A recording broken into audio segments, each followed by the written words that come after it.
Përshëndetje TikToku. Ritakohemi sërish me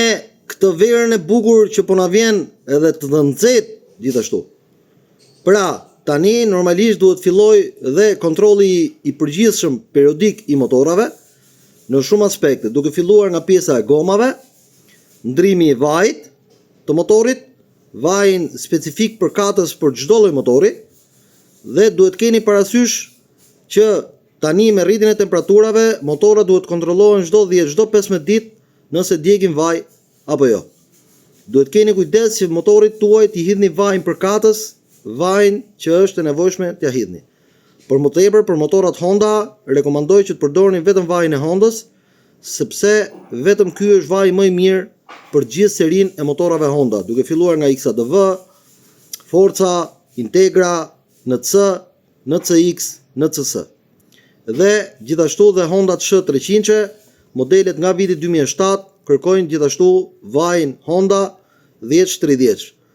Është e nevojshme që dhe Hondave Sh, modeleve të vjetra, të përdoret vetëm vaj Honda 10-40. Gjithashtu dhe për motorat e tjerë, për markat e tjera duhet përdorni vajrat e tyre, mos u gënjeni nga fjalë që këtij mund të shkojë dhe ky vaj apo mund të shkojë dhe nga ai vaj.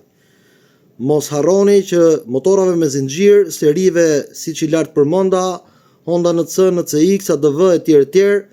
të lubrifikoni zinxhirin çdo 15 ditë me lubrifikantët përkatës që janë për zinxhirin, në të kundërt, zinxhiri do të thahet dhe rrezikon që të kputet. Ndryshoni gomat që të keni gjithmonë goma të mira me performancë shumë të lartë. Gjithashtu kontrolloni ferrotat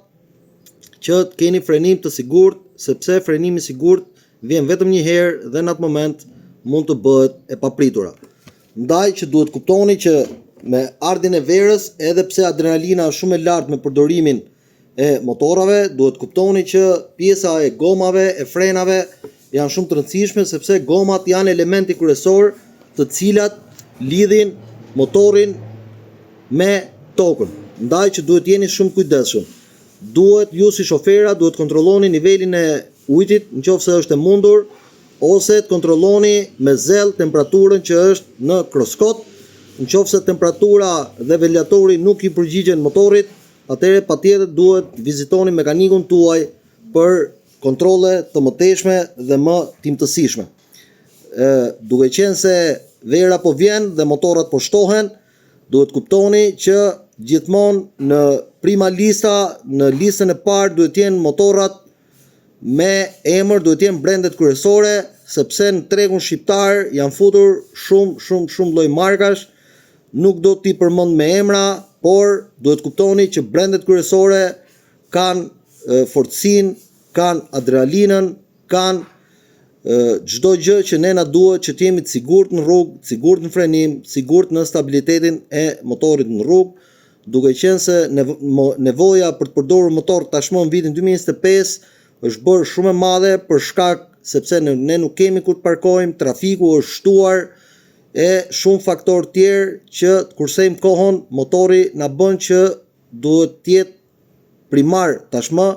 por dhe mbi të gjitha duhet të jetë i sigurt në çdo lloj aspekti. Mos shkelni rregullat e qarkullimit për motor, mundohuni që të respektoni normat e shpejtësisë brenda në qytet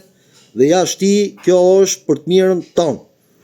Mos neglizhoni përdorimin e skafandave mbrojtëse, sepse ato realisht janë shumë të nevojshme për të ruajtur jetën e njeriu. Gjithashtu për motorat e mëdhenj rekomandohet që të përdoren veshje mbrojtëse që ju të jetë të udhtoni më të sigurt, duke qenë se niveli shoferave në të gjithë Shqipërinë nuk është ai që duhet të jetë. Prandaj, ky është një mesazh që unë dua ta ndaj me të gjithë ju, që dhe ju që nuk keni eksperiencë në motor, mos të merrni motora të mëdhenj me cilindrata të mëdha, por të merrni si fillim motorat vegjël, 125 kubik, motora që nuk kanë një shpejtësi të madhe,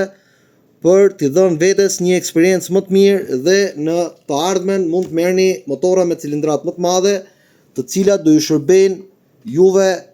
si fillim i një eksperiencë të re në botën e motorave. Kujdes se ku shkelni, pyesin përpara për mekanikun që do shkelni, a ka eksperiencën e duhur për ta bërë motorin